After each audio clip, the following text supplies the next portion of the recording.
Mesdames et messieurs, bonjour. Merci de nous avoir choisis pour vous actualiser. Il faut savoir que lundi, un haut responsable américain a révélé que la République démocratique du Congo RDC et le Rwanda ont respecté l'échéance fixée dans la déclaration des principes signée à Washington sous l'égide des États-Unis, à soumettre leurs contributions respectives qui constituent un avant-projet d'accord de paix. Cette démarche est perçue comme une avancée significative dans les efforts visant à instaurer une paix durable dans la région. Chers téléspectateurs, Massad Boulos, conseiller principal pour l'Afrique au département d'État américain, a chaleureusement accueilli cette initiative.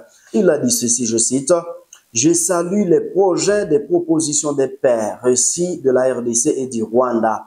Il s'agit d'une étape importante vers le respect et les engagements pris dans la déclaration de principes et je compte sur leur engagement continu à faveur des paix, a-t-il déclaré, soulignant également l'importance de cette collaboration pour l'avenir de la région. Chers internautes, lors de leur rencontre du 26 avril à Washington, les deux nations s'étaient formellement engagées à produire un texte commun à plus tard, le 2 mai 2025.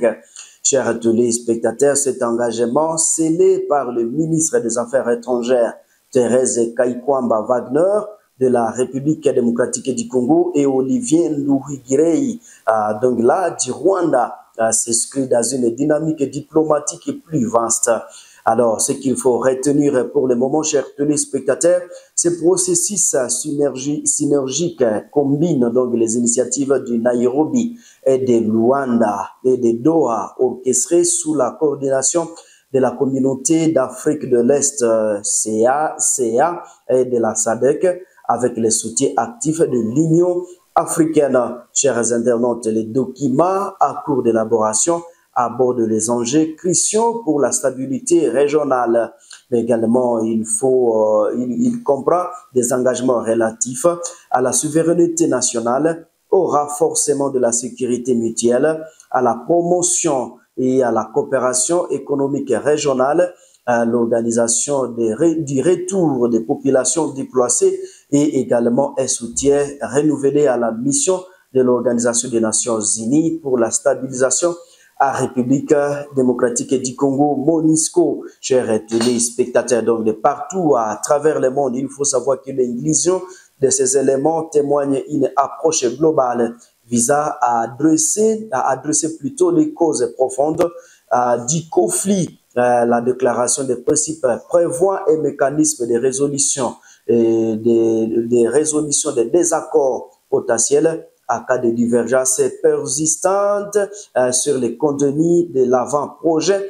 Une résolution ministérielle à Washington sera convoquée sous la médiation directe du secrétaire d'État américain. Chers internautes, il faut savoir que cette disposition souligne l'engagement des États-Unis à faciliter un dialogue constructif et à surmonter donc les obstacles. Alors, cette étape représente également un développement majeur dans les efforts concertés au niveau régional et international pour pacifier l'Est de la République démocratique du Congo. Cette région reste à proie à des tensions persistantes entre Kinshasa et Kigali, exacerbée par la présence de nombreux groupes armés, dont l'AFC M23. L'aboutissement de cet avant-projet d'accord de paix offre un nouvel espoir pour une résolution durable du conflit et l'instauration d'une stabilité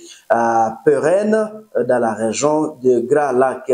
Chers internautes, donc de partout à travers la République démocratique du Congo, mais également à travers le monde. Merci de nous avoir choisis pour vous actualiser. Et si c'est la première fois de nous suivre, n'hésitez pas de vous abonner, surtout aimer et partager la publication. Au revoir.